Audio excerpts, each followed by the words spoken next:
Došao je tiho i ušao u legendu. Ta legenda se zove Urška Jakšić.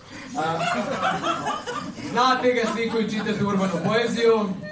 Prošle godine je imao promociju knjige na kojoj se stajalo.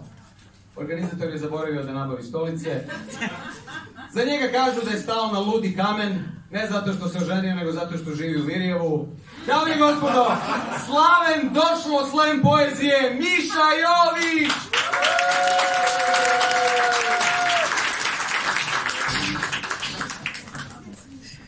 Hvala Stošić, hvala Stošić.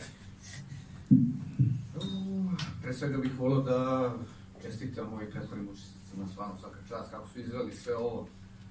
Ja nisam taj rang, tako da ću prvo pročitati pesmu, ne onu koju sam poslao, nego onu za koju bih volio da se čuje. Zamišljate sa crvenom kosom i čvrstim sisama, nasmejanu i strogu taman toliko da se naljutiš kada ti postavim nogu namerno, da se sapleteš samo da bih te pridržao u padu. Zamišljam te bosu u haljini, da te usrećuje čitanje pisama i gledanje filmova sa nacrtanim junacima u kojima dobro pobeđuje nad paucima i kako gunđaš nervozno sebi u bradu.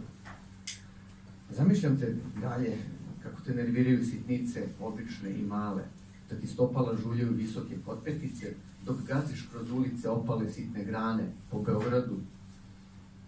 I sve te zamišljam sa kožom mekanom i usetljivom na dodire, kako ti izlaze modrice nove svaki dan, dok ti ispunjavam hirove i ispitujem granice, koliko možeš da trpiš ovu moju šaradu. Hvala.